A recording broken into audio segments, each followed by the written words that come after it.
Welcome back to the Optional Boss Podcast. We are your hosts, Josh and Tyler, and today we are going to take a bit of a recent / nostalgic look throughout the years for the Game of the Years. We usually talk about Game Awards and all that kind of stuff, end of the year and all that kind of stuff. This is like a look back through a lot of the previous ones that we haven't actually touched on and just kind of chat, because it is going to start getting into what some people actually know as kind of nostalgia, and that's kind of scary. That also makes me feel old. Tyler, how are you?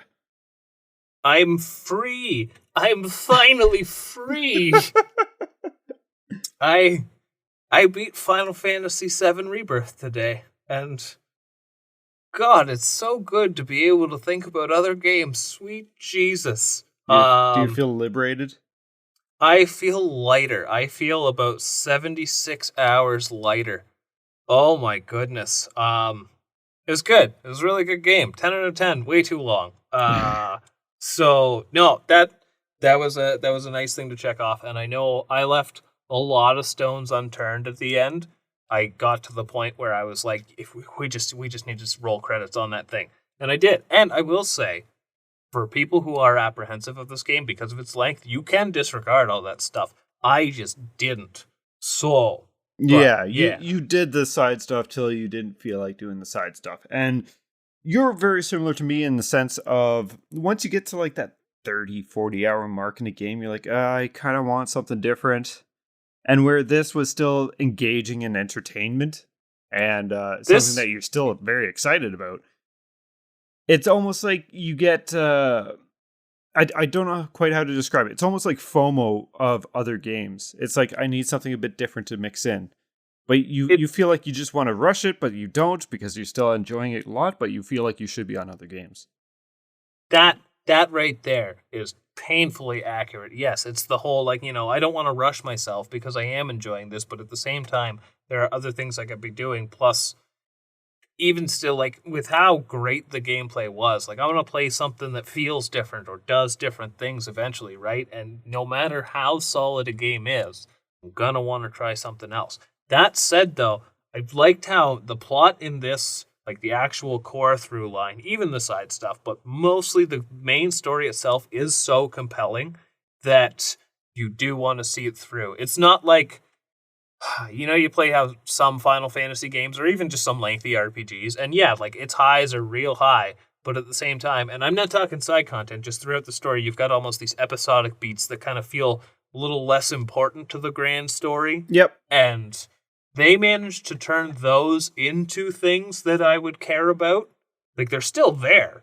A lot of the original Final Fantasy VII is still there. But, yeah, it was very engaging. And now it is time to think of other things. Now, that said, before I finished it off, had some time. I had an old friend come by for a couple days, so we got nice and nostalgic with some of our regular go-tos. We rocked a little bit of Kirby's Dream Course because on the SNES Online has like one of those special versions of it, and it has all of the multiplayer courses unlocked, which is great. Oh, that's because awesome. That game's campaign is way too hard to fathom completing to be able to play those courses. But the multiplayer in Dream Course is, it's hard to find something that much fun. So, rocked a little bit of that. Played some Risk of Rain 2. That's a game that we enjoy going back to. Got completely tuned. I am super rusty at that game. But it is still fun to jump into. But then we spent most of our time with an old favorite that we really just cannot put down once we start. And we started up a nice new farm in Stardew Valley. Oh, shit. And like, that is an incredible game for what it is, don't get me wrong, but it hits different when you've, like, got a person that you're really good with the co-op campaign, you'd really prioritize stuff. It's a completely different game. It very much is. Like, you guys have the same kind of idea on what you're planning out, and it just flows so well. It is, and especially too, like, this is probably the third farm that we've started up. Like, I think between the two of us, we've only ever gotten as far as, like, just a little after the end of year one.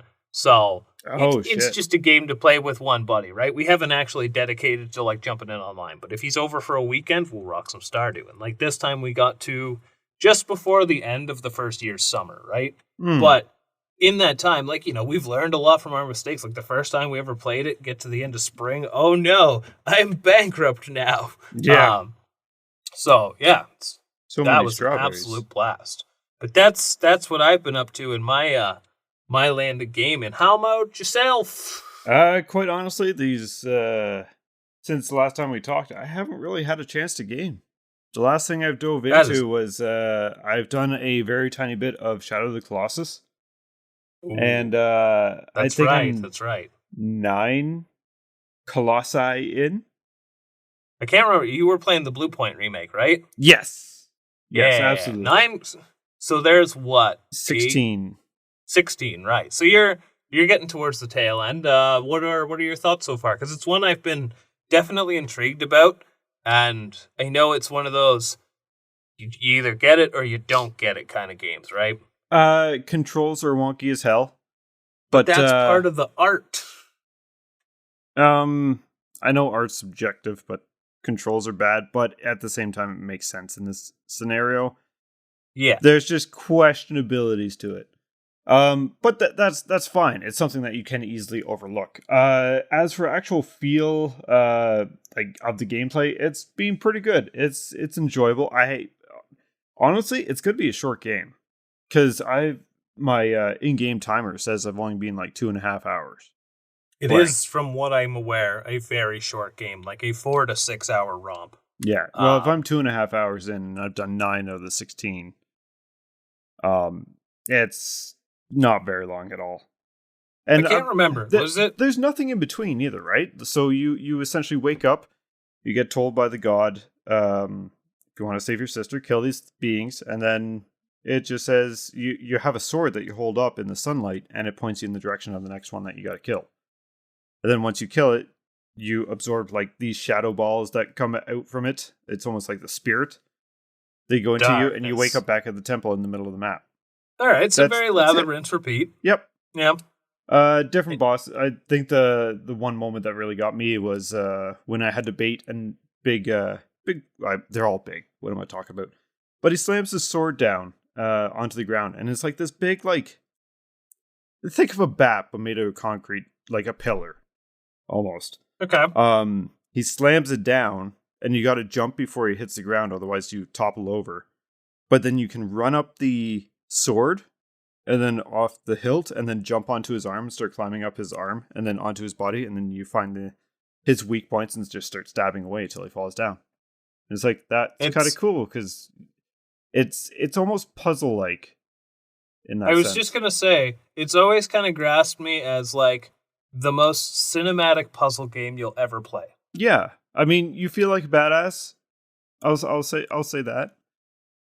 It does get a little repetitive, but I can appreciate it from what I've experienced so far. It doesn't overstay its welcome based on the time played, anyways. Well, because all the Colossus, they're all different in their own way, right? Yep. Like there's one I had to bait down in different ways. There's one I had to bait with an arrow because he's just he's like this bird type thing, and it caused him to swoop down on me. And when he was swooping down, I grabbed onto his wing. Rude. And then very rude. Then hung on for dear life as you just I think flop around everywhere. See, it's sad that like I've had a sour taste in my mouth for Shadow of the Colossus, not because of Shadow of the Colossus, but something that did Shadow of the Colossus very poorly, which was Castlevania Lords of Shadow, which one day I kind of want to go back and see one of those games through to the end, because they were trying something, but as a diehard like old school Metroidvania style Castlevania fan, this made me so sad. It was just God of War and a little bit of Shadow of Colossus, and they dropped the ball on that. I give Shadow of Colossus a try before you did the Castlevania. I understand the Castlevania because yeah, I'm a huge Castlevania fan too, but any of the 3D ones just questionable. I do want to play the N64 ones. I was just going to say I do have one of the N64 ones. I didn't know that. Yeah, what one do I have? Probably the first one. I straight up Castlevania I think it's 64. the first one. It's over on my shelf, and I don't have. Wait, I do have end label. Tyler, talk. I'm going to go look. Well, I'm going to talk about the fact that Castlevania 64. is just kind of jank, and the second one's also jank, but it's the second half of the jank because it was supposed to be a completed game and it just wasn't. And you can be a werewolf. I don't know. They always seemed very appealing to me. Their mystery allure, and I mean the N64 was just a marvel of we're just trying what we think works in 3D. So hopefully you have this game, and more for just me rambling out into space about how it would be a neat game to talk about. But so yes, I do have it because there was 2 for N64, right? Yes. There's just Castlevania, I guess, which is the one I have, and then there's Castlevania Legacy of Darkness. That sounds about right. It's got werewolf on the box. That's all I can recall about Castlevania Werewolf versus Vampires. Kinda, yeah. Doing it before it was cool. Before it was Capcom versus Konami or whatever it is. You want to know how it's still a true Castlevania, though? It has skeletons on motorcycles. So at least it kept that wackiness into it. So it's worth a look one day. Oh, dear. Yeah, no, yeah. I've had it for a few years. I've never actually turned it on. I really should. And it's funny because my N64 collection is very limited. So it's not a console that I think of too fondly of, except for a handful of games. But it is one that I would like to, if I can put myself through weird random Game Boy games, I'm pretty sure I can put myself through weird random N64 games. I think the biggest difference is like in pixel art, you're not looking at funky physics or anything like that in comparison to a 3D environment. Surprisingly, there's a lot less that can go wrong. Yeah. Yeah. Well, with the time that you are not afforded lately, or more so on the horizon, is there anything you're looking forward to, or are you just going to dive into some more Shadow of the Colossus? Well, I want to finish up Shadow of the Colossus, and I'm honestly not sure what I'm going to pick up next. There's a few things that I'm kind of keeping an eye on, and I don't know if I want to commit that time yet. I still got God of War Ragnarok I want to check out. I do want to check out the Final Fantasy 16 DLCs. And I've been kind of wanting to do a replay of that now, since Rebirth, honestly. Just that would be because it's I really did enjoy its story, and now that the DLC's out, 2 DLCs out, it's I'd like to see where they kind of took things. I think it would also be an interesting way to maybe even gain a finer appreciation for Final Fantasy's pure action take versus its action turn-based hybrid of Final Fantasy VII, right? They both have their place. Yeah. And wackiness, I've been kind of wanting to do a replay of Live and Live. Ooh, I really need to finish that game. Yeah, just something barked at me and it's like, yeah, that was a good time. Maybe it's just that boss music I want to listen to. I don't know. Oh, just buy the pack for Theater Rhythm then and play more Theater Rhythm. I did. Oh, that'll definitely ruin it. But see, I'm very much a purveyor of the fact that soundtracks will very much pull me back into a game, which is why I've been a fool listening to the Lies of P soundtrack. Now I want to play Lies of P again. Yeah. You need to hurry up and do some Souls games so we can actually finally talk about Souls. Well, funny enough, actually, what I've been thinking about, I almost actually purchased it before we hopped on here. Really looking at another Crab's Treasure. It looks really good. It's looking really good. I'm in no rush. I really want to check it out, don't get me wrong. But I'm in no rush because I'm going to hold out hope that there's going to be a physical. They seem a little crazy enough to do it. So they're very, I can't remember the name of the developer, but they're very Aggro Crab. Aggro Crab, that's right, because I believe this is their first proper endeavor. Mm-hmm. So, but I mean, the Souls-like community is pretty hungry, and if it does well, yeah, I could see a physical hitting store shelves one of these days. I still want a physical release of the Tomb Raider Trilogy remaster. Where is it? I don't know. Sense. It has to be somewhere. Maybe we'll get it with my copy of Ghosts and Goblins Resurrection one day. But what do you think? Should we talk about the yeariest years to ever year? Yeah, let's talk about some years and some games that came out in years. Kegels! No, we aren't going to talk about Kegels. He needs to wrap it up. We'll be right back after this.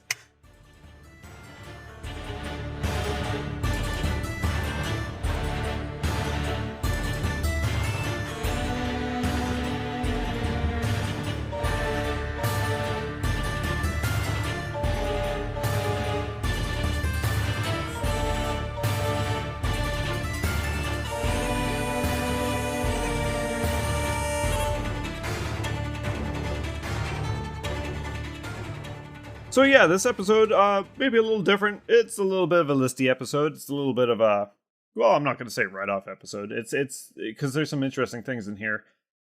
First couple ones, though, we have already talked about. We've actually gone into a deep dive on the Game Awards. But we want to talk about some of the past Game of the Year winners and contenders that we haven't actually talked about yet. But we want to make this a complete list up to the point, to this date. Anyway, so we got to start with 2023, which was Alan Wake 2, The Legend of Zelda Tears of the Kingdom, Marvel Spider-Man 2, Resident Evil 4, Super Mario Bros. Wonder, and the winner, which was Baldur's Gate 3. I still have a physical version of this. I still have a physical version of this coming. That is very exciting. It was. It's hilarious because the physical version for the Xbox was going to be originally 3 discs, and everyone's like, "Holy shit, that's 3 discs on the Xbox? What the hell?" They just announced that it's actually going to be 4. Take me back to the days when games like Riven were king and their 5-disc bundles. Yeah. Oh, what a time to be alive! I mean, 2023, as we have talked at length about, was just one heck of a year, and. I mean, I said it then, and I'll say it now, Baldur's Gate. I'm glad you got it. I'm surprised it wasn't Zelda, but I also, especially now that some time's gone by, like, don't get me wrong, people really like Tears of the Kingdom, but it just, and I had a feeling this was going to happen, it didn't have that same magic as Breath of the Wild, and it's kind of hard to do so. Well, that's the thing, like, if you have sequel syndrome, if you will, like, look at Final Fantasy VII Remake versus Rebirth. They are very, very different games. They still have some fundamentals the same, but they are very different games in I would say how you actually go about them. And where if you look at Zelda and, well, Zelda, Breath of the Wild versus Tonic, yes, but also no. There's a lot more of the same than it's not different, right? Yes. It was very much built off the same framework, which, I mean, you could say about Final Fantasy VII, but then you have other things to look at, like how they expanded traversal. There's a lot of things going on in Rebirth. Even the combat is wildly different, as where in Tears of the Kingdom, like, they give you a couple new tools, but the basic combat itself is more or less 1-to-1. We heard you don't like breaking weapons, so here's a way to fix your broken weapon. Right? It does a lot of cool things, but I'm not here to defend Zelda. It was a fine time, but I don't think it was actually, by the end of the year, the game of the year when Alan Wake. It wasn't as special. Fuck? No. And then you got something like Resident Evil 4, great game, super well received, but I think people are getting a little apprehensive of nominating like remakes as game of the years, right? Which is kind of cool because, like, as much as I love a good remake, it's better to give new games the spotlight. Original pieces of work, not reimagined. Although at the same time, I mean, my game of the year right now, as it stands, and this might be spoiler for later on, who knows, is going to be Rebirth, and that's technically a remake, but it's also its own beast. That's a weird way to say Visions of Mana. No, I would agree. Final Fantasy VII Rebirth is like 11 out of 10 caliber game, but one day we'll do an episode on that game. You could probably take snippets of our last like 3 or 4 and get a whole episode just on Final Fantasy VII. Oh, but, probably. 2023 Baldur's Gate, I'd say that's pretty standout year for gaming. Yeah, and another year that we talked a lot about was 2022, where we had God of War Ragnarok, Plague Tale Requiem, Stray, which was the Cat City game that no one ever talks about anymore, Xenoblade Chronicles 3, Horizon Forbidden West, and the winner, which was Elden Ring. And no one was surprised. No one was surprised. Nor was Bill Clinton. It's yeah, what the fuck. Now, funny enough about that is I didn't, but I was almost about to purchase Stray the other day. It was on sale for PS5, and I was like, maybe, but then I didn't. So there, I talked about Stray a little bit in a somewhat more positive vein than I did previously, even at that. This is true. Like Stray wasn't bad. It wasn't bad by any means, but it's No, for the amount of hype that game. it got, it was questionable. Yeah. You could have done almost anything that wasn't a cat and done pretty much the exact same framework, and it would have been like, 7 out of 10 game, maybe. I don't know. But like, as far as like being the cat game, yeah, it didn't really do anything all too revolutionary, right? Yeah. Sometimes you don't have to, but I think it was kind of, standing short against giants here, right? I mean, we got God of War, we got Horizon, and Elden Ring. Elden Ring. And A Plague Tale did pretty good too. Wasn't A Plague Tale one of those games that's like, this is a visual marvel, like, it's almost like a Hellblade situation? And it brought up the whole, like, console war. Like, the fact that we still have console wars today is just stupid, but it was all, I think it's entertaining. Oh, no, I'm so fed up with, like, this whole, like, battle on each other at this point. It's just, like, it's gone on for so long, it was entertaining. Now it's just, like, you guys are idiots. But they don't have anything. That's why it's entertaining, right? Like, this is nothing like back when it was, like, Sega and Nintendo duking it out. We just basically have... It's almost like Pepsi versus Coke at this point, right? Okay, but the issue I take with the whole console wars is like back in the day when we grew up and it was Sega versus Nintendo. It's like, yeah, we as Nintendo kids we'd make fun of Sega and vice versa, but really we wanted to see what the other one is actually experiencing, and we wanted to check out the Sega where they wanted to check out the NES and Super Nintendo. Like there's no real hate where we have people issuing death threats to one another because they like PlayStation 5 versus Xbox or vice versa. And it's like, you guys are morons. No, that's not the entertaining part. Not at all. That's just people being terrible. I can't stand it. The fact that our console differences are so minute at this point where it's just like, what does one have to offer over the other now? Like processing power, stuff like that, right? Yeah. It's not... And then we have to get into the games, and then that's just the dilemma of like, if I can't play your game, I'm sorry, I'm not going to. Like, yeah, pretty much. That's just how it goes. Oh, let's go to 2021. That took a turn. That did. Yeah. 2021, we had Deathloop, Metroid Dread, Psychonauts 2, Ratchet & Clank Rift Apart, Resident Evil Village, and the winner was It Takes Two. And that's did we cover 2021? Yes, we did. I think we did. Because this was back in the on days, the hype train for Metroid Dread. Yeah, this was back in the day when we didn't know what the hell we were doing, more so than right now. We knew that I recorded better in here than out there.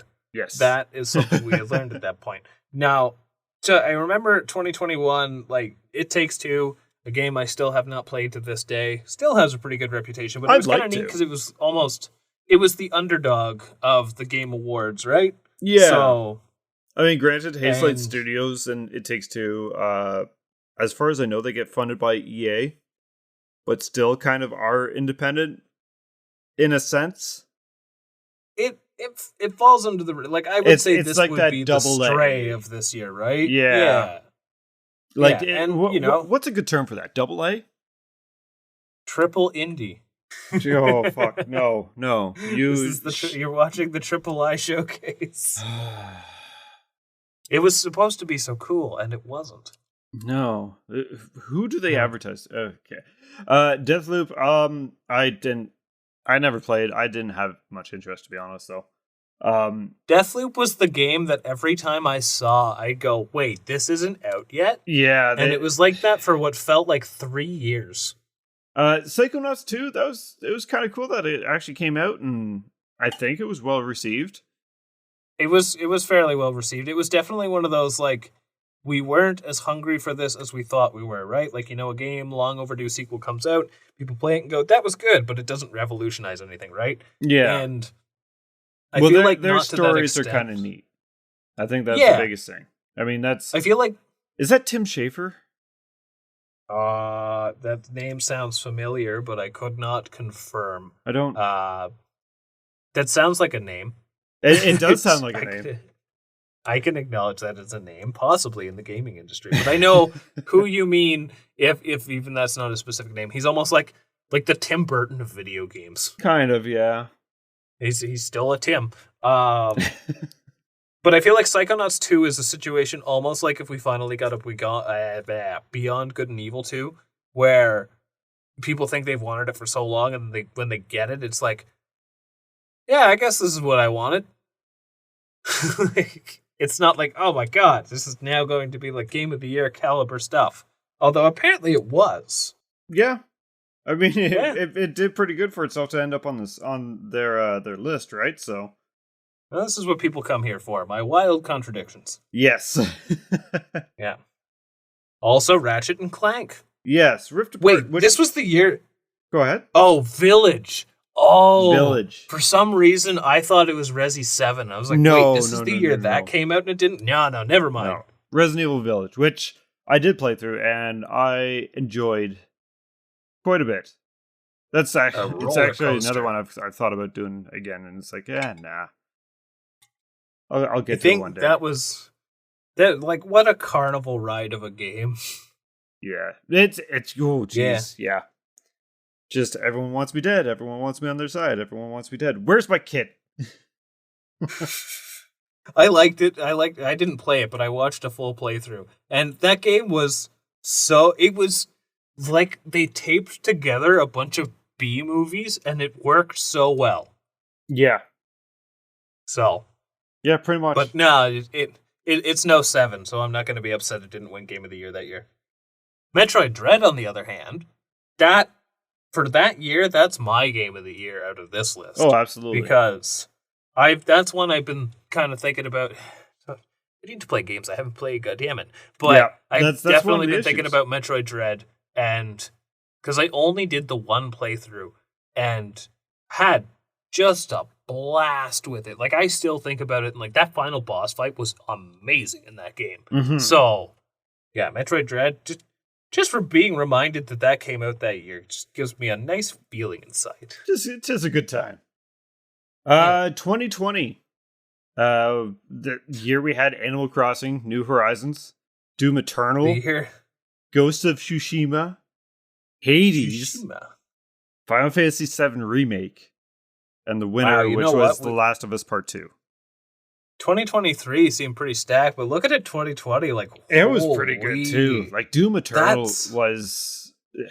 I really enjoyed Doom Eternal. I when I first started playing Doom Eternal, I hated it. It's like, what the fuck did they do to the formula from 2016? Like, this was supposed to be enhanced, and oh no, it turned it into like a strategy shooter almost, because you really had to pay attention to what you were doing while doing it fast. And once you understand that, it becomes so much fun just to slaughter these freaking demons from hell. Oh. So, my understanding is, I still suck way too much at Doom 2016 to get through it. Haven't tried in a long time, mind you, but I do want to one day. But Doom 2016 was taking the original Doom formula for a modern era, right? Like, it could you could argue it still felt like Doom, right? As where Doom Eternal feels like a completely different game, almost. Like, they started a whole new franchise with it. I mean... Still Doom. It's still Doom, but the way you play it, you have to think differently. You have to go about things differently, right? Yes and no. Like, a lot of the things that they introduced in 2016 that were, like, kind of optional in how you play, you have to be able to understand how they work for you to succeed in Doom Eternal. Such as the glory kills, when to do it. Otherwise, you will be running out of ammo left, right, and center. You will be running out of health left, right, and center. Because it's Doom 2016. They just start you off with a couple like, oh, here's a little slow zombie. Here's a little slow zombie. Blah, blah, blah. I don't think zombies... You know what I mean. Doom Eternal, it's like, okay, here's the fucking Spidertron enemies coming at you. It's like, oh... So would it... Would a better way to put it would be how they used to do sequels, where if you were playing the second game, they were coming at you under the impression you already played the first one to death. Yes. So here's, very much it's so. almost like a Mega Man X2 or even Lost Levels kind of situation. Very much so. Interesting. They did also add like weak points on some of the enemies, or a fair amount of the enemies, which would cause them to be easier to get your glory kills, not just over damage overall. And it would reduce their attack. So like the Spidertron had a turret on top where you could throw a grenade to stick onto the turret and blow it off, so they wouldn't be able to use that to attack you. But then it would also crunch them down, and then you could climb on them and shove a grenade down their throat. I see what you mean with the strategy. You give all these options, but you also have to consider these while you're on the go, trying not to die. Yes, because everything hurts. Yeah.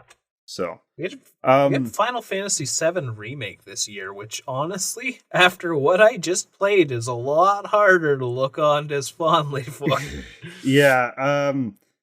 That's going to be one of the biggest things that they're going to have with this trilogy. For one, I wonder if the next part of Final Fantasy VII Remake trilogy is going to have the Todic kind of outlook to it versus Breath of the Wild.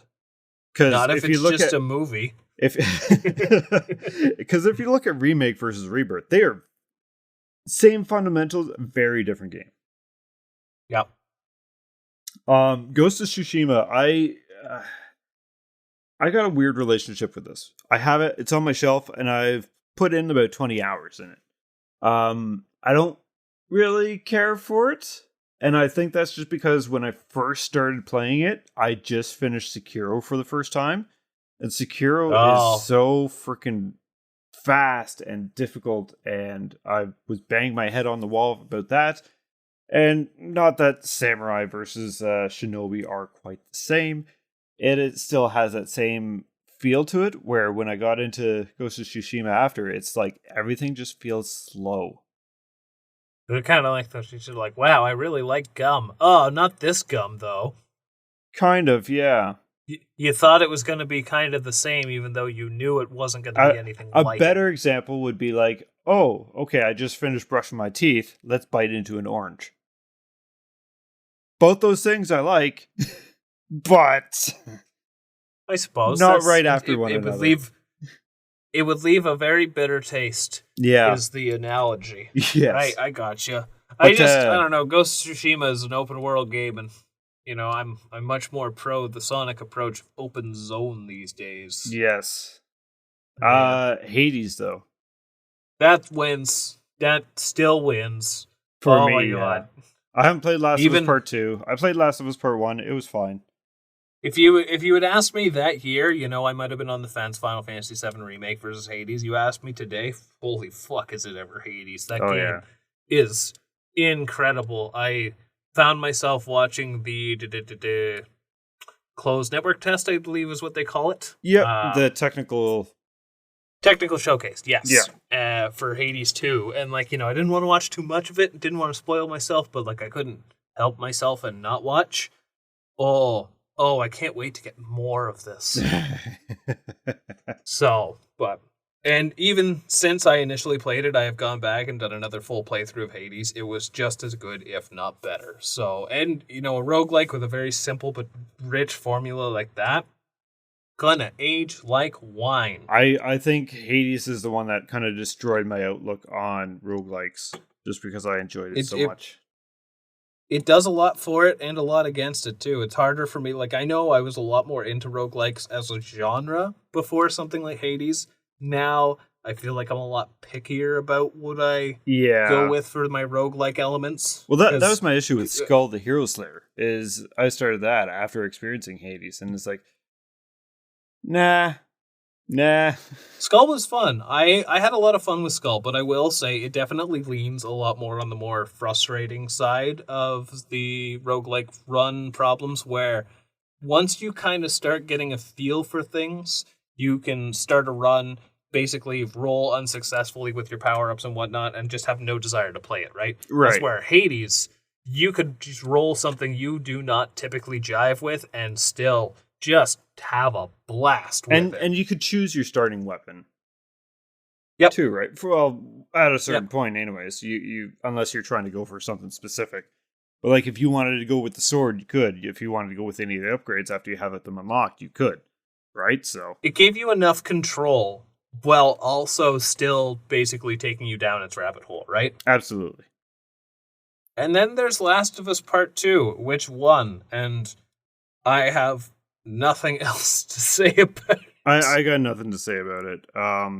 Yeah, boy, was it ever controversial. It's still controversial. Like I watched the TV show for Last of Us. I played Last of Us Part 1. It's fine. I think it's a little blown out of proportion with how much people like it. Yeah, It's still good. And I think the biggest thing about it is like The Walking Dead, you have a lot of zombies in it. The Last of Us, there's zombies in it because it's a zombie game, but the story isn't about the zombies. It's about the humans in that life. Yep. And there's more of a focus on that. So, I'm not here to say, I'm not going to be the person who sits here and says The Last of Us is bad. It would not have the reputation it does. I'm just the person who sits here and goes, that's not my thing. I just don't understand the amount of hype, like people saying that it has the greatest story ever. But if that's how they feel, good on them. I mean, if we're talking about great stories, I memean, that could be interpreted anyway. I personally think Mega Man has a great story. It's not much there, but dumb. What is there is pretty good. Because when I give you a bad description, which is actually the plot of one of the stories, you didn't get it. The what? What are the rare examples of plot at that? My goodness. Yeah, I'm still a little ashamed of that. That I may have lost score wise, but I won. Yeah, I'll get you good on that on one. You'll be so perplexed as to how that's Mother 3. But 2019. Moving on to 2019, yes, so we have a bunch of games. Control, Death Stranding, The Outer Worlds, Resident Evil 2, I'm assuming that's remake, clearly. Super Smash Bros. Ultimate, and the winner, which was Sekiro, Shadows Die Twice. And it would be really funny if it was the OG RE2. That would be strange. They finally came out with the N64 version. You know what's so weird? Like, that is a thing. But the first time I ever saw it, I thought it was a bootleg cartridge. So I was like, that never came to the N64. I could believe it. Like, the fact that they got Resident Evil 2, which was 2 discs, but they didn't get the first one, is even funnier when you think about it. They cut out the entirety of Claire's campaign. I think so, yeah. Yeah. Which was disc 2, I think. All the same. Control, I've actually had more interest in since Alan Wake 2's come out, which is weird. Not really. It kind of draws the eyes. I was actually watching something. Same company, right? They're both Remedy, I believe. Well, and they're one of those game devs that like kind of, sort of, not really ties all their games together. Kind of like how Valve ties all their games together loosely, but still, right? Yeah. And just with the success that Alan Wake 2 got, and I know Alan Wake 1 was really well received when it first came out, and like these are very much like, not unlike, Supergiant, like a developer of that kind of level of quality, right? Right. So, something like Control, I could see very much being a really interesting, because it's kind of one of those games that really makes you think, but also has really wacky gameplay, right? Yeah. So, I'm honestly, like, nowadays, I'm more of a sucker for games that make me think afterwards. I'm really looking for a solid story arc. Shin Megami Tensei 3. Is that the right kind of think, though? Like, I want wacky thinking. Oh, you'll get wacky, but it's kind of its own beast. Like Silent Hill 2. You know what? There's some comparisons that could be made. But that said, another one that was very make you think, Norman Reedus and the Freaky Fetus. Good old Death Stranding. I have such a weird thought process about this game because nothing about it sounds enjoyable, and yet that's kind of what makes me want to try it. but I don't want to spend money on it. It's one of those things that it's like, hang on, it gets good. And I have this on PS Plus, I think, because I got the premium pack or whatever, and so I probably could dive into it anytime I wanted. I don't know if I want to. But when, Kojima? When does it get good? Because it's one of those things. It's like, I want to see what this is about. Like, you can't find a solid confirmation about like what you're actually going to be doing. Nope. It's really weird. It's I don't know if it's really hard to explain, so no one does, or if everyone's in on this big secret. Weird. I don't know. Maybe one day I will know, but at this very moment, I'd say just play Metal Gear Solid first if you want to like kind of dip your toe into what Kojima does, because at least that one kind of makes sense, sorta. Psycho Mantis. Next is the Fallout New Vegas in Space, or otherwise known as the Outer Worlds. See, it's funny, when I first read this, I thought Outer Wilds, and I was like, oh, I've heard great things about, it's the one that's like Borderlands. More like Fallout. Even worse. So I've actually played this. It's not bad. I've heard it's good, actually. I've heard you liked... I mean, they're making a second one, so it's... Mm-hmm. They clearly are doing something good. I enjoy my time with it. That's about all I got. My thoughts are, if I'm not into your Bethesdas, I'm not going to be into your Bethesda likes. Right. Too much stuff to pick up. Resident Evil 2 Remake. I've played 4 times now.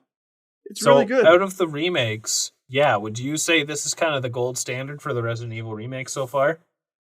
That's a really hard one to answer, because 4 was really good. So, but Resi 4 Remake and Resi 2 Remake are also very different. Yes, they have completely different tones about them. Different tones, different gameplay styles. Yep. A lot more going on. Like, Resi 4 Remake is... Resi 4 and Resi, the originals, they're very different game styles, right? Like, 4 is very action-heavy, where 2 has action in it, but it's not as focused. 2 is much more still in the realm of, this is a horror game. Yes. This is about survivability.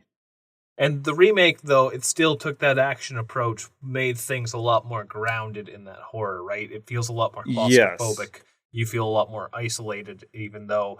Well, especially with Mr. X. Isolated. That's just it. Like, it had those, oh god, kind of stuff, as where 4 was just like, oh no. I mean, 4, it's like, you are a badass. 2, it's like, this big thing is going to kill me if he sees me. And admittedly, like... Bingo? Yeah. Fuck.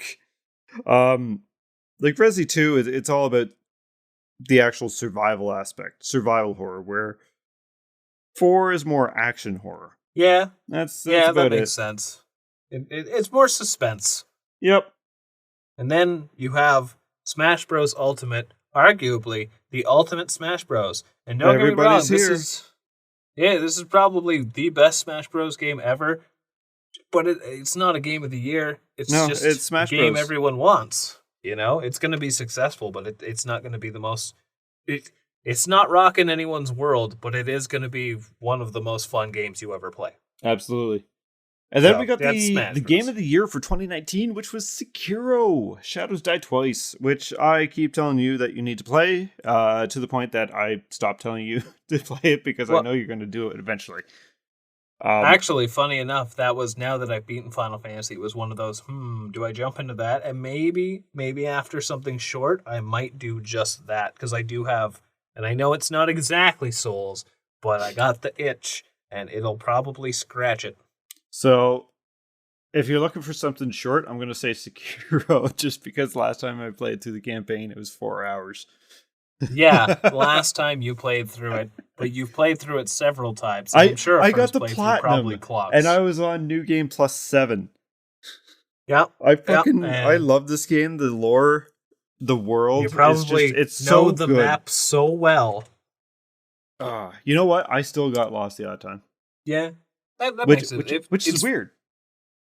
It's funny because like I think about it and like just going over it in my head, I'm like, wow, I know the Dark Souls 1 map surprisingly well. Yeah, That's absolutely. no, I can't play that again. That's not how this works. No, you. But see, here's the thing, and maybe this is a little gatekeepy. I tend to get into more games and finish more games than you do. Oh, definitely. So I seem to I have much more time to be able to replay these games. You don't. Go play new things that we could talk about, like Sekiro. It's true. If it's not Sekiro, it's Dark Souls 3, but it's one of those two, which is the next. I won't play Lies of P again as much as I want to. Yes. No, I gotta move on to new things, and we should move on to 2018, which is not a year for. Oh, okay, it's got something in there I really like. Does it? Why? I hard for me to say. I never actually played it. This is true. So we got Assassin's Creed Odyssey, Bad. Marvel's Spider-Man, Less bad.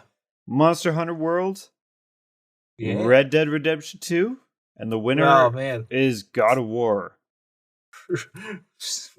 My thoughts on all of these games. So Assassin's Creed Odyssey, don't give a damn. No. Marvel Spider-Man, oddly enough, the only one here that I've actually played, but I played it for about 15 minutes and I went, I'm tired. Yeah. Monster Hunter World, though, the Monster Hunter game I care the least for, clearly because I have not played it.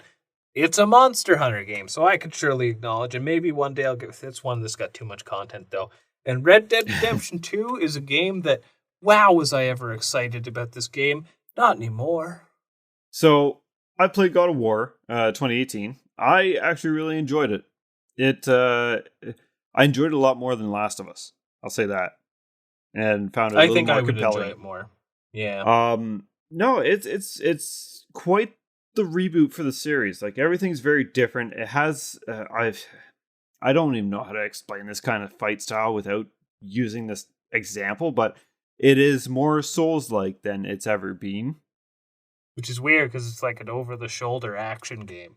Yes. So it's about the dodging, it's about the blocking and perfect timing and whatnot. It's almost like a mix of your Dark Souls and a tiny bit of Sekiro / Lies of P in it. So what about Punch Out? Is it like Punch Out? No. Oh. 3D brawler. I want to play Punch Out. So it's I mean, yeah, it's a good time. It's quite enjoyable. Boy. Yeah, if I'm Creed, gonna get into God of War, that's where I'll start. No, absolutely. Like in comparison to the other games where it's just like spin to win, hack and slash. Yep. Very, very different. This is more calculated in your attacks and whatnot. You have an axe. Like if you're going from a hack and slash to Souls and asking where the balance is, it leans more toward the Souls series. Interesting. Still a hack and slash, but it does lean more that way. Assassin's Creed, don't give a damn. Marvel Spider-Man, I'd love to check it out. I'm not a huge superhero fan. Monster Hunter World, I've played. I played actually quite a bit, and I always enjoyed it. Monster Hunter games, I don't get too much out of. Granted, I've only played World. Interestingly enough, there's a sale on Steam right now, and I saw Monster Hunter Rise there, and it's like, ooh, $12. Yeah, it's I think it's like Capcom Golden Week or something like that. Like they got a bunch of stuff that are dirt cheap, and yeah, their deal on Monster Hunter Rise and its DLC is really good right now. And after sinking, I don't know if I sunk as much as 200, but I definitely sunk over 100 hours into Rise. It's so much fun. Yeah. But again, the Monster Hunter games are pretty intimidating just because of the sheer amount of content, right? Well, I just kind of wanted to dive into it. I just don't know if I get the satisfaction because I am very story driven. It does have a semblance of a story. See, and that's the thing I'm not really looking for. I don't want a semblance. I want like a good story to drive me to want to move forward. Hello, hunter of this profile. We need you to do this for our village. Lather, rinse, repeat. Maybe a cutscene. Yeah, but gameplay was top notch. 2017. We got Players Unknown Battlegrounds, Persona 4, Man, Horizon Zero Dawn, Super Mario Odyssey. That sounds wrong. That list sounds wrong there. Yeah, it doesn't. I think Persona 4 came out. That might be Persona 5. Yeah. Because I don't think Persona 4 was that new. It could be wrong. It didn't win though. So that's No. that's... I'm gonna say, yeah. No, Persona 4 released in 2008, not 2017. Oh. So that's gotta be Persona 5. So let's see when 5 released. It is funny though, seeing this list. Like, this definitely shows like we were in a very different place for gaming 7 years ago. Just by seeing PUBG on here. Oh jeez. This was Persona the start 5, of the Battle Royale. Persona 5 released in 2016. Oh. Well, In September, so it's not even that like weird. Persona something ended up here. Yeah. Maybe it was 5 Royal? Question mark? I don't know. I don't know. If it was, though, you would say it was pretty good. No, Royal came out March 31st, 2020. Then what the fuck? Well, that just goes to show you, kids, don't trust all your articles that you find. Wait, no. This article's wrong, too. Uh-oh. Persona 5 Royal... I don't fucking know anymore. Okay, Horizon Zero Dawn. It was Royal. Oh, fuck me. Okay. See, that makes sense. So Horizon Zero Dawn. So, game. Okay. PUBG, or Players Unknown Battlegrounds. Persona 5 Royal. Fucking Destructoid. Horizon Zero Dawn and Super Mario Odyssey. The winner being The Legend of Zelda Breath of the Wild. No one's surprised. Everyone knew. Everybody knew. That Yeah. Not often a game like that comes around and just absolutely rocks the world. And it was like the perfect storm, right? Because there was the new console coming out with it and all that stuff. Like 2017 was just the year to make that happen. Does that mean Zelda's not a Game of the Year contender? Not at all, but you have to think if they were still rocking the Wii U or something. Ooh. Yeah. Hard to say, but... You know and what? then you got Mario Odyssey. Mario Odyssey was good.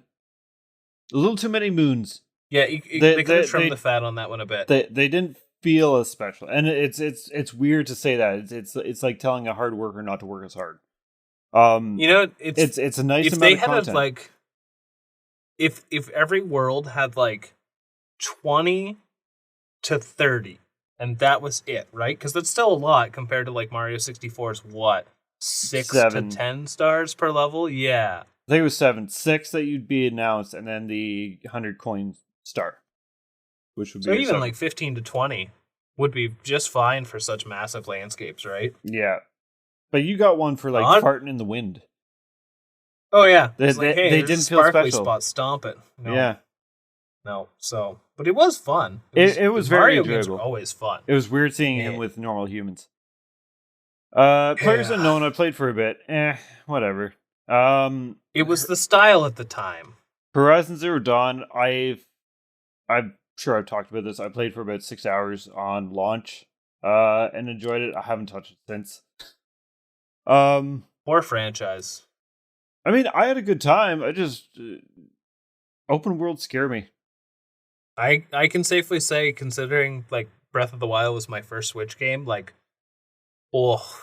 that game when it was new was something else. Holy. Now I can pick it apart with the best of them. But at the same time, I'm not about to deny the pedigree that it has for what it was. So, Breath of the Wild, admittedly, I spent about 50 hours in. Yeah. And like nearing the end of that 50 hours, like people have 100 hours in their first playthrough, and it's like, how?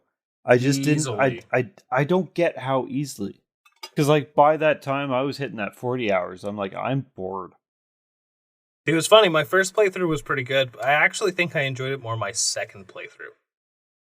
Yeah, no, I just got bored by the 40-hour mark, and I'm like, okay, I just got to get the rest of these beasts and just do the end. I'm kind of done. And that's probably one of the deterrents from Tears of the Kingdom. Like I don't find anything all that. I think I'm torn. I really like the world, and I really like what they've done. The lack of dungeons, and just the fact that you can go anywhere whenever, in a sense of like going to Ganon, it's like, okay, that's cool, but it doesn't. I don't know. Maybe with Zelda games, I just need that dungeon checklist that I need to do. Maybe the tools. You know what? You might actually like Tears of the Kingdom more for that aspect alone, just because Breath of the Wild, and don't get me wrong, this was really cool when they did it, but after you get through the main tutorial, it's like, see that right there? That's the end of the game. That's where you want to go. Yeah. Tears of the Kingdom lies to you about that, and you actually have to find out where the end of the game is. And I think that kind of added a bit to it, right? Okay, so, yeah. Not that we've come across that on this list, but that's kind of like gives a little bit of incentive. A little bit of incentive, because that's kind of like the whole idea behind the Outer Wilds, is you got to try and find the end. Yeah, no, Tears of the Kingdom, it was actually really cool, because I remember I was like, I don't know, 10 hours in, and I was like, you know what? Let's go see what this last boss is about, just for giggles. And I went to where he thought he was, and I was like, oh, is he coming? Like, what the? And he was nowhere near where I was, and that was kind of neat. It was like, oh, I'm actually like kind of on my own on this one. That's kind of nice. Mm-hmm. So yeah, that gives you a little incentive. There you go. So as for my personal game of the year, I'm actually going to say Persona 5. Granted, that is one that you have. I haven't played the Royal version. I've just played the default, but it was still very enjoyable. Considering it's not your thing, that's a bit of a statement. Yes. 2016's a year that I only slightly care about, and it didn't even win. So 2016, we got Titanfall 2, Doom, Inside, Uncharted 4, The Thief's End, and the winner, which was Overwatch. Yeah. So actually, I will fully admit, Titanfall 2 was great. I was going to say, you have quite the history with Titanfall 2, so clearly there's going to be a lot of fondness there. As quite the only quite game the on this history list being I Doom. Played through it once. Hey, that's more history than I got. This is true. I really enjoyed Titanfall 2. My personal game of the year would be Doom 2016. Inside was really good. Uncharted, whatever. Overwatch, just yeah. Uncharted, I can respect. I can respect, doesn't mean but I'm I going haven't to play played them. Yeah, they are just more Naughty Dog doing their Naughty Dog thing before Last of Us, right? Yep. And I like how they had the balls to say it was the last one in the title. We'll see if that continues on. All right, so he could team up with Crash Bandicoot. Oh wait, no, he can't. They're not Naughty Dog anymore. Haven't been for a while. Yeah. Now it's Activision. 2015, which was actually a pretty decent year. We got Bloodborne. We got Metal Gear Solid 5. We got Super Mario Maker. We got Fallout 4, and the winner, which was The Witcher 3 Wild Hunt. You know what? Gonna be honest, kind of surprised to see Bloodborne on a Game of the Year list. I didn't realize it was 2015 that it released, to be honest. Yeah. No, it's easily my pick. That game is incredible, but I don't know. I'm just for some reason shocked by this. Yeah, Fallout 4 was fine. Super Mario Maker, I never played the original. But if it's anything like Mario Maker 2, in the sense of what people tend to make, people shouldn't be able to make levels half the time. Metal Gear Solid 5 still haven't played. Mario Maker 1 has a lot of things they didn't put into Mario Maker 2, which made it a better game, but Mario Maker 2 added some new like building elements, right? Yeah. Like, slopes and all that, but Mario Maker 1 is very much a game that is complemented by the platform that it's on. The Wii U was just perfect for like building levels and stuff like that. Yeah. And you could play as Mega Man, which already makes it you could play as Mario, but he looks like Mega Man, right? Still, and the fact that they got rid of like all of the costumes in Mario Maker 2 already makes the second one not as good. That's fair. But if that's all I'm defending, I don't know if I could say this is a Game of the Year contender. Not against Bloodborne, jeez. I'm at a loss because I really enjoyed my time with Witcher 3 to the point where for an open world game to make me kind of want to do a replay, That's something. that's something. No, I remember when you were playing through this, and you were pretty blown away by how like the side quests felt like a main majority story of the quests. side quests actually felt like they had an impact. And I think that's because there's actually like solid writing behind this game, right? Yeah, and there's effort behind it. It's not just about fetch quests or anything. And they go online. If I want my dose of Witcher, I will just play Tales of Iron because it's the same voice actor. It is. Which is so weird. John Cockles, I think. Something like that. Yeah. So I'm kind of tossing between The Witcher 3 and Bloodborne. Bloodborne was my first Souls game that I completed by myself, where the first one I played was Dark Souls 3, and I used summons. So Bloodborne and we go way back. I played it, and I went, this game seems neat. And then I think I got to Bloodstarved Beast, which would you say is the third boss in the game? Yeah. It's funny actually. It might have been my second boss because I don't even think I found Cleric Beast my first go. Which you are doing it wrong. That's how you're doing it. And yeah, I just got absolutely steamrolled by Bloodstarved Beast. I'm like, this game's dumb and I hate it. And it wasn't that bad, but I was still like, okay, we'll put this down. And then it wasn't until Dark Souls 1 that I was like, oh, and then I went back to Bloodborne. And I was like, I get it. So easily for that year, Bloodborne is my pick. Yeah, fuck. We don't have a given answer. Fuck all you. What's my answer? It's between Bloodborne and Witcher 3. Yeah, they're both winners in my eyes. They're both. I have two eyes. I could have two winners in them. Beautiful. 2014. We've reached this is the, I guess, the inaugural year for what we know as the Game Awards today. Like, I know there have been Game of the Year awards prior. You would usually see them on, like, the cover of Electronic Gaming Monthly or something like that. Yeah. But this is the key. Well, it was Spike TV's Game Awards before it was just the Game Awards, which was still Kegel's, but era. Yeah. No. But I mean, that was all. First... Call of Duty won instead of Battlefield, or Battlefield won instead of Call of Duty. Oh, it was. It was that era when they thought they did what they thought gamers wanted, and maybe it is what gamers wanted at the time, but it's not what I, as a gamer, wanted at the time. I wanted Nintendo DS games. So 2014, we got Bayonetta 2, Dark Souls 2, Hearthstone, Middle-earth, Shadow of Mordor, and the winner, which was Dragon Age Inquisition. I've only played 2 of these. I have played none of these. I have looked at It's weird for me to think. It's like Dragon Age came out in 2014. Oh, Dragon Age. I was thinking of Dragon's Dogma. Oh, no. Dragon Age. That's a very different game. My goodness. So, the 2 that I've played is Dark Souls 2 and Hearthstone. Yeah. I've put a lot more time in Dark Souls 2.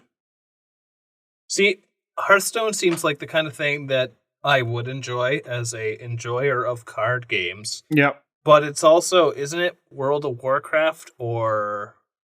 Is it World of Warcraft or League of Legends? World of Warcraft. Either way... It's Warcraft themed. Yeah, and that, I don't know why, call me stubborn, but that's enough for me to not be into it. But also, I know that I know it can be played on PC, and primarily was at the time, but it's a mobile game. I'm not here to tell you a mobile game's game of the year. That's not what I'm doing. Now, Dark Souls 2 is my default pick, even though it's not the default pick of Dark Souls. For everyone who shits on Dark Souls 2, look at 2014. Look where it ended up. Clearly it did something right.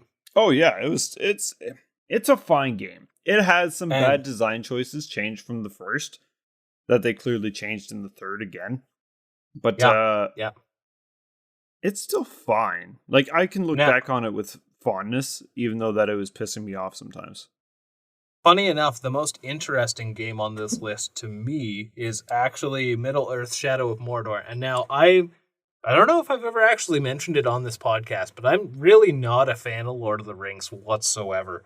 I just, it's not my thing. Yeah. But I watched my buddy play a little bit of this game, and it actually did something really cool that I think is exclusive to this series, possibly to this game. The Nemesis system? Yeah, I think that is really cool. Like, if you go out and, like, it's like a captain or something, or it could even just be a regular grunt.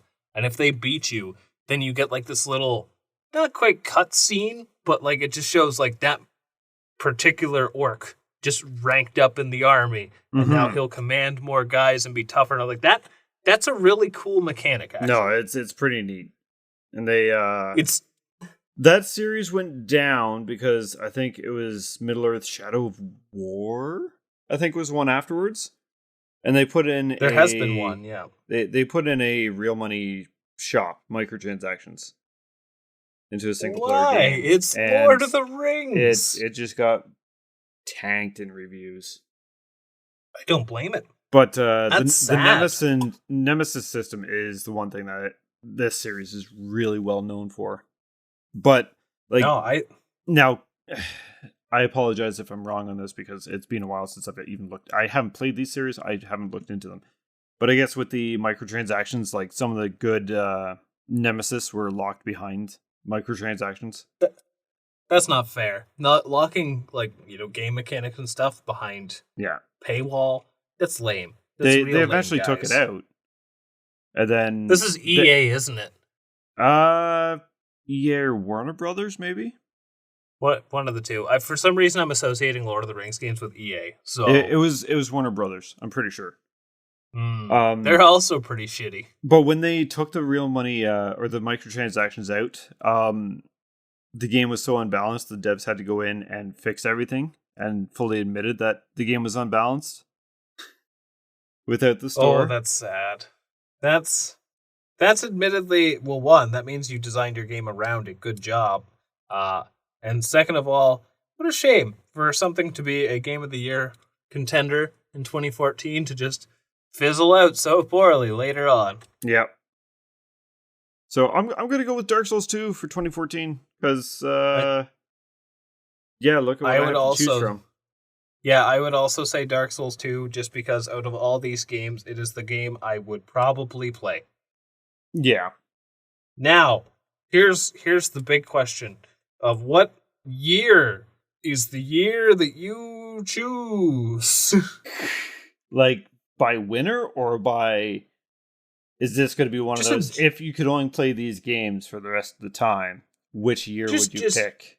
Yeah, just a general solid contention of games overall. Like, okay, for example, my pick would be 2020, because 2020 just had, Hades, Final Fantasy VII, like, that's already a pretty good ratio in my mind, and heck, even Doom Eternal. Like, these are games that I can very much see myself playing, and even playing again. Yeah. So, Ghost of Tsushima and Animal Crossing are both too long. I don't want to. Well, if these are the only games that you have to play for the next 10 years, say.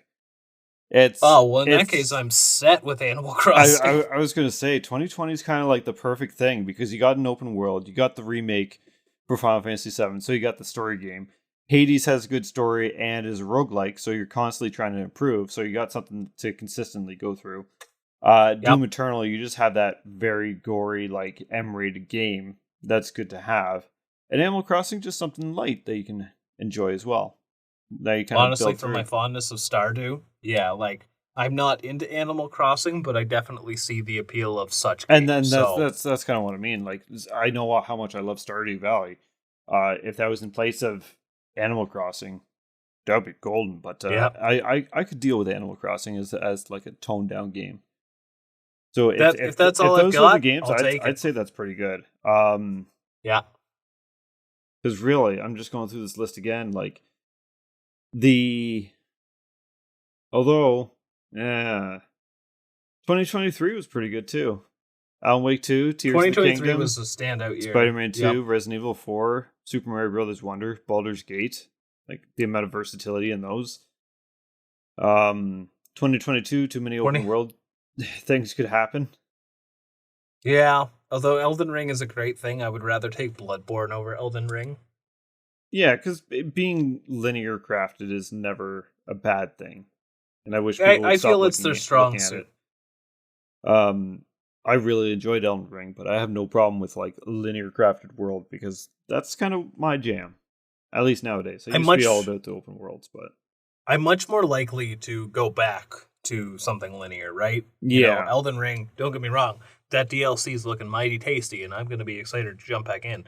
But I don't want to play the whole game again to do it, but I also feel like I might have to. It's quite the conundrum. yeah, I'm kind of at the same point. I don't know what I'm Yeah. going to do.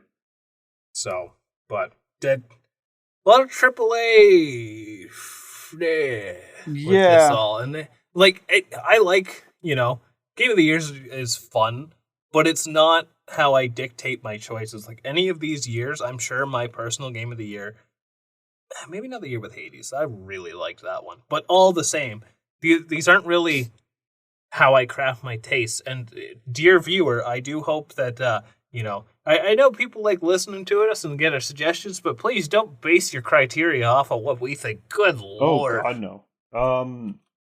That's one thing. I think it was a video game donkey. Like one thing he went on about is how he's not an RPG fan, a turn-based RPG fan, nor is he an anime fan. So when he says that Persona 5 he had a lot of fun with, that should speak more volumes than someone just giving a standard review who likes that genre. No. And No, that's something to kind of look at, right? I mean, we just want to talk about games. That's what we're doing here. If we ever badmouth something that you enjoy, don't take it personally. And you enjoy it, you have the freedom to enjoy it, and I'm glad that you are enjoying it. You come here for them spicy takes. I wish I could enjoy it like you do. That's mostly my take on games that I'm not. Like, I might go with Assassin's Creed. Yeah. But I know there's a lot of people that love those games. They're allowed to be wrong. Yeah. Overwatch won 2016 Game of the Year. And that's the same year that Stardew Valley came out. Oh, see, that's where I hear Overwatch and I think, good for it, Yeah. Stardew Valley? Oh, easily. Absolutely. Not in 2016. I don't know if I played it back, would have played it in its earliest state. But I played it on launch.